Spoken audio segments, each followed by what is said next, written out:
အခုစဉ်းစားနေတဲ့အတွေ့အကြုံတကယ်တော့မင်းရဲ့အတွေ့အစစ်စစ်ဟုတ်ရဲ့လားဒါမှမဟုတ်တရားရောက်ကနေမင်းမသိအောင်လို့အကွက်ကြကြနဲ့အုံနောက်တွေကိုထည့်ထားတဲ့အတွေ့အကြုံလားကျွန်တော်တို့နေ့စဉ်မြင်တွေ့နေရတဲ့သတင်းတွေဗီဒီယိုတွေ social media ပေါ်က post တွေကတကယ်တမ်းခမားကိုအသိပညာဘုသူတပေးဖို့တက်လာဒါမှမဟုတ်လို့ရှိရင်ခမားတို့ရဲ့ယုံကြည်မှုနဲ့ခံယူချက်တွေကိုနောက်ကွယ်ကနေပုံသွင်းဖို့ဖန်တီးထားရဆိုရင်ရော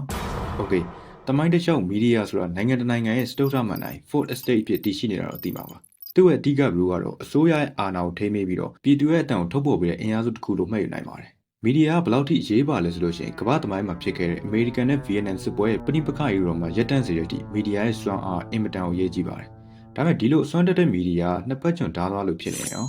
ဒီနေ့မှာတော့ကျွန်တော်တို့လူအဖွဲ့အစည်းရဲ့အရေးကြီးဆုံးအစိတ်ပိုင်းတစ်ခုဖြစ်တဲ့မီဒီယာရဲ့လူသိနေတဲ့အမှောင်ချမ်းတွေအကြောင်းဇလန်းတစ်ပုဒ်ကိုလေ့လာကြည့်မှာဖြစ်ပါတယ်အထူးသဖြင့် online ပေါ်ကမီဒီယာတွေကဘယ်လိုနှစ်ဖက်ချွန်လက်နက်ဖြစ်နေလဲဘယ်ဖွဲ့စည်းတွေကငွေကြေးကိုယူပြီးတော့လူထုရဲ့အမြင်ကိုအမှားမှန်ဝေဝါးသွားအောင်လို့စနစ်တကျလုပ်နေတယ်ဆိုတော့စိတ်ပညာရှိတော့နေရှင်းပြသွားမှာမို့လို့အဆုံးထိတူကြည့်လိုက်အောင်ဒါဆိုရင်မီဒီယာတွေကကျွန်တော်တို့ရဲ့အုံနောက်ကိုဘယ်လို hack လုပ်တာလဲသူတို့ရဲ့ပထမဆုံးနဲ့အထူးအဆုံးလက်နက်ကတော့ emotional priming လို့ခေါ်တဲ့စိတ်ခံစားမှုကိုပုံသွင်းတဲ့ပုံစံပါဥပမာပြောလို့ရှိရင်သူတို့ပြလိုက်တဲ့အရာလေးတစ်ခုကလူတွေရဲ့အတွေးနဲ့ဆုံးဖြတ်ချက်တွေကိုမတိမတာလေးတက်ရောက်နေပါတယ်ဝမ်းနည်းစေတဲ့ကိစ္စတစ်ခုကိုကြုံပြီးလို့ရှိရင်လူတွေက negative ဘက်ကတွေးမိတာမျိုးဒါ EP ရဲ့ဖြစ်စဉ်ပါအဲ့တော့လူတယောက်ကိုအမှားမှန်မွေခွဲနိုင်အောင်လုပ်ဖို့အကောင်းဆုံးနည်းလမ်းကတော့သူတို့ကိုဒေါသထွက်အောင်ဒါမှမဟုတ်လို့ရှိရင်တစ်ခုခုကိုအရန်လိုချင်အောင်လို့ပြင်းပြင်းထန်ထန်နှိုးဆော်လိုက်အောင်လည်းရပါတယ်ဇီဝကံမှာဖြစ်စဉ်နဲ့ကြည့်ရလို့ရှိရင်စိတ်ခံစားမှုပြင်းထန်နေတဲ့အချိန်မှာလူရဲ့အုံနောက်ကစင်ဂျင်ုံတရားကိုထိန်းတဲ့ prefrontal cortex အုံနောက်ရဲ့အရှိချမ်းမှာရှိတဲ့အပိုင်းအရေးပါတဲ့ဆုံးဖြတ်ချက်တွေကိုမချနိုင်တော့ဘဲနဲ့ limbic system တွေကအန်ဒီယန်နဲ့ကြောက်စိတ်ကိုထိန်းချုပ်တဲ့ amygdala ဆိုတဲ့အစိတ်ပိုင်းကိုဦးစားပေးမိသွားပါတယ်ဒါကြောင့် clickbait လို့ခေါ်တဲ့လူတွေကြည့်ချင်အောင်ဆွဲဆောင်တဲ့ YouTube thumbnail လိုမျိုးရတွေ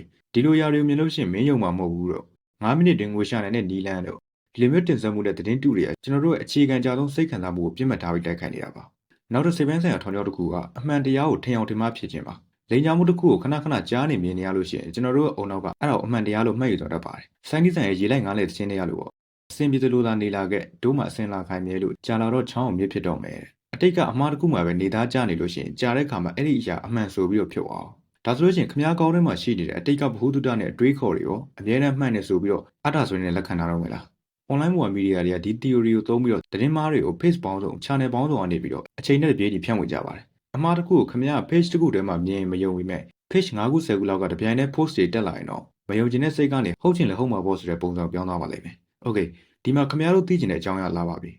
မီဒီယာတွေကဘယ်ကနေပတ်စံရလဲအပေါ်ရန်ကြည့်လို့ရှိရင်တော့ Facebook YouTube ရဲ့ကြော်ညာရေးနဲ့ပြည်တွင်းကြော်ညာတွေကရတာတွေနဲ့ရက်တည်နေရလို့ထင်ရပေမဲ့တကယ်တမ်းအဲ့ဒါရေခဲတောင်ရဲ့ထိပ်ဖျားလောက်လေးပဲရှိပါသေးတယ်မီဒီယာလောကမှာနှစ်သီးသားဆိုတဲ့ model တစ်ခုရှိပါတယ်ဆိုလိုတာဝင်ငွေလမ်းကြောင်းတစ်ခုကိုတပြိုင်တည်းနဲ့အလုပ်လုပ်တာပါပထမဆုံးဝင်ငွေလမ်းကြောင်းကတော့ခုနက platform တွေကရတဲ့ကြော်ညာကားတွေအပိုင်းဆက်ကားတွေ TV ကလွှင့်လို့ရှိရင်အကောင်းကန်းရောက်မှကြော်ညာထောက်ဝင်တာဖြစ်နေကြမလားဒါရုပ်ရှင်ပေါ်ခမားတို့ရဲ့စိတ်ခံစားမှုအမြင့်ဆုံးဖြစ်နေတဲ့အချိန်မှာသူတို့ငွေပေးထားတဲ့ကြော်ညာတွေကိုထိုးပြပြီးတော့ခမားရဲ့မသိစိတ်မှာအဲ့ကြော်ညာကိုပို့ပြီးတော့ဆွဲလန်းသွားအောင်လုပ်တာပါစိတ်ပညာကိုသုံးပြီးတော့စီးပွားရေးနဲ့ရောင်းဝတ်တို့ခမားရဲ့ဝယ်ချင်စိတ်ကိုကြော်ညာရပဲဖြစ်ဖြစ်သူတို့ရဲ့ brand တွေရလိုက်တဲ့ခံစားမှုကအမှားအမှန်ကိုဝေခွဲရခက်ပြီးတော့တကယ်မလို့ခြင်းလဲဝယ်လာအောင်လုပ်ပါတယ်ဒီအကြောင်းအရာတော့နောက်ပိုင်းဗီဒီယိုမှာဖော်ပြပါမယ်โอเคဒါဆိုလို့ရှိရင်ဒုတိယဝင်ငွေလမ်းကြောင်းမှာတော့အမျက်ပိုများပြီးတော့သွေးစွန်းတဲ့လက်တွေရှိနေနိုင်ပါတယ်နိုင်ငံတကာနိုင်ငံမှာမီဒီယာအဆင့်အတန်းကိုကြည့်လို့ရှိရင်အဲ့နိုင်ငံရဲ့အနာဂတ်ကိုခံမှန်းလို့ရပါတယ်အခုခင်ဗျားတို့လည်းကိုယ့်နိုင်ငံရဲ့မီဒီယာအကြောင်းတွေတွေးနေမှာပေါ့ဒီနေရာမှာ fake narrative လို့ခေါ်တဲ့ငွေပေးပြီးတော့လူတွေရဲ့အတွေးမြင်တဲ့ခံစားချက်တွေယုံကြည်ချက်တွေကို storytelling ကောင်းကောင်းနဲ့ဇလန်းပုံစံဖန်တီးပြီးတော့ကျွန်တော်တို့ရဲ့ခံစားချက်တွေကိုကြိုးကင်တဲ့ပုံစံပါအထူးသဖြင့်ဒီလိုမျိုးပုံစံတွေရဲ့နောက်ွယ်ကငွေမဲစီးပွားရေးသမားတွေကအပေးကောင်းတာမို့လို့တများတဲ့ပိုကောင်းတဲ့အရေးတွေနဲ့တင်ဆက်မှုတွေဖြစ်နိုင်ပြီးတော့ကျွန်တော်တို့တတိမထားမိခင်ပါနဲ့မသိစိတ်တွေကိုစိတ်ဝင်သွားနိုင်ပါတယ်အခုရုပ်ရှင်လောကမှာဆိုလို့ရှိရင်ခွေးလေးလားနွားလေးလားတော့မသိအဲပဲရိုက်တဲ့ကားတွေကဝါဒဖြန့်တဲ့အကြောင်းအရာတွေပါတယ်အခုကြည့်နေတဲ့ခင်ဗျားတို့အုံနောက်တော်အရန်တိတာရွှေရှင်းနေပြီမဲ့ဘာလို့လုပ်တယ်လဲဆိုလို့ရှိရင်ကျွန်တော်တို့မြန်မာနိုင်ငံမှာလူပိန်းအရန်များတယ်ဒီကောင်တွေရဲ့အုံနောက်ကိုအဓိကကြိုးကင်မှုရှိရတာပါရှင်းရှင်းပြောရလို့ရှိရင်လူရင်းသားပေါ့တချို့မီဒီယာတွေ influencer တွေကတစ်ဖက်မှာလူထုပတ်တော်သားလိုမျိုးဟန်ဆောင်ပြီးတော့လူထုရဲ့ထောက်ခံမှုကိုရသွားတာနဲ့နောက်ကွယ်မှာလက်မဲတွေနဲ့ပေါင်းပြီးတော့ဘောစီတွေစီကနေခုနငွေမဲတွေယူပြီးတော့ဝါဒဖြန့်ကြပါတယ်ဒီနည်းလမ်းကတော့ influencer laundering လို့လည်းခေါ်ကြပါတယ်ဒါရဲ့ဝါဒဖြန့်လို့ရှိရင်ရိပ်မိမှာဆိုလို့လူတွေယုံကြည်ပြီးသားမီဒီယာတွေ influencer လို့ခေါ်တဲ့ဆယ်လီတွေကိုဂျားကန်ပုံစံငွေပေးပြီးတော့သူတို့ဖြစ်စေချင်တဲ့ဆန္ဒကိုညံညံနဲ့တွေတုံးပြီးတော့ဝါဒဖြန့်ကြတာပါဒါကြောင့်10ရောက်မှာ17ရောက်သောဆယ်လီတွေရဲ့စကားကိုယုံစရာမလိုပါဘူးသူတို့ကအတုံးချသားကောင်တက်ဖြစ်နေနိုင်ပါတယ်တချို့တိတ်ကရှိနေတဲ့အာကြီးလိုလူမျိုးတွေတော့မဆိုလို့ဘူးပေါ့ respect ပါကောင်းပြီရေချက်ကိုအပေါ်မှာဖော်ပြပြီးတဲ့အခါမှာမီဒီယာတွေကိုကြိုးကင်တဲ့သူစစ်ကောဘယ်သူတွေလဲပထမဆုံးကတော့ဟုတ်ပါတယ်အပေါ်မှာဖော်ပြထားတဲ့အတိုင်းပဲနိုင်ငံရေးသမားတွေပါလွတ်လပ်တဲ့နိုင်ငံတွေမှာတော့စိတ်ကြိုက်ကိုယ်စားလှယ်လောင်းနေရတုံးနိုင်ပေမဲ့အာဏာရှင်စနစ်အောက်ကနိုင်ငံတွေကြတော့အုံနောက်ဆေးဖို့စိုက်ဝါးတွေကိုတုံးပါတယ်ဒီကြောင်းအရာတွေခင်ဗျားတို့ယဉ်နေပြီးသားဖြစ်မှာပါ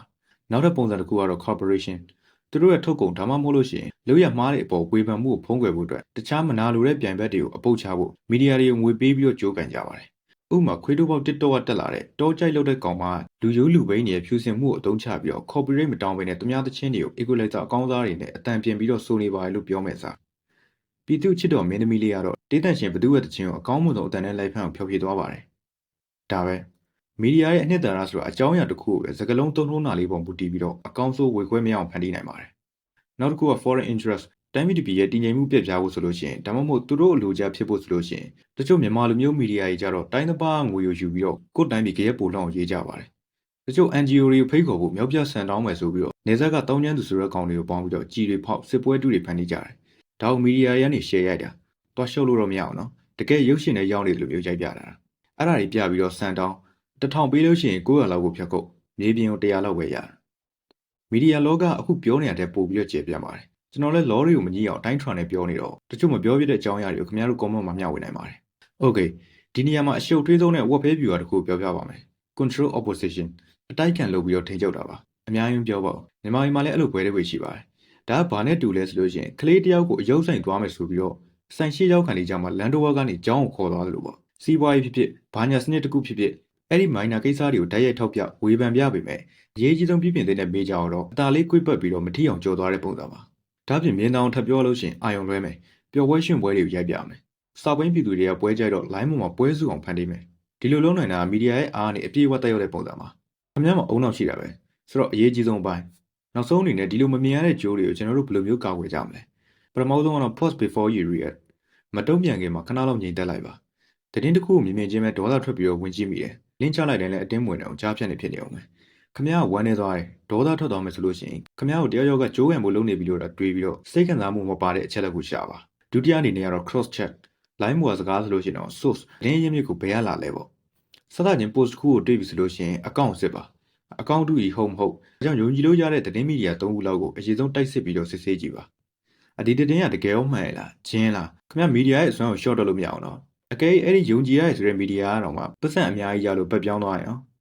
ဝါရပြန့်ခံလို့ဘွားပြစ်လို့နေပါဒီ F4 မို့ဖြစ်ရှင်တော့ share တင်ထားတဲ့ video ကိုသွားကြည့်လို့ရပါတယ်နောက်ဆုံးချက်ကတော့ follow the money ဒီသတင်းတင်လိုက်တာဘယ်သူအတွက်ပို့ပြီးအကျိုးမြတ်ရှိသွားမလဲဆိုတဲ့မေးခွန်းကိုပြန်ထုတ်ပါ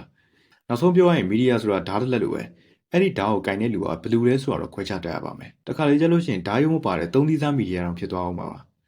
လူတို့ကိုအသိပညာပေးပြီးကာဝယ်ဖို့သုံးတဲ့မီဒီယာကတော့မြန်မာပြည်မှာအင်ပတန်ရှားပြီးတော့ပွဲပြင်းအောင်အချင်းချင်းရန်စကားတွေဆိုမှပို့ပြီးတော့ပိုအောင်မြင်မဲ့ line ကိုရွေးတာများပါတယ်နောက်ပြီးခမားသိမလားတော့မသိစိတ်ဝင်စားစရာကောင်းတဲ့မီဒီယာရုပ်ရှင်တစ်ခုညွှန်းပါမယ်2014လောက်ကထွက်လာတဲ့ Nightcrawler ဆိုတဲ့ movie ပါအချိန်ရလို့ရှင်လည်းကြည့်စေချင်ပါတယ်ဆိုတော့ဒီဗီဒီယိုကခမားကိုအတိတစ်ခုရမယ်ဆိုလို့ရှိရင်ခမားရဲ့ပတ်ဝန်းကျင်အတိတရားအားနည်းတဲ့လူတွေ share သွားလို့ရပါတယ်နောက်ထပ်စိတ်ပညာနဲ့ပတ်သက်တဲ့အကြောင်းအရာတွေနဲ့တူပြန်လာခဲ့ပါမယ်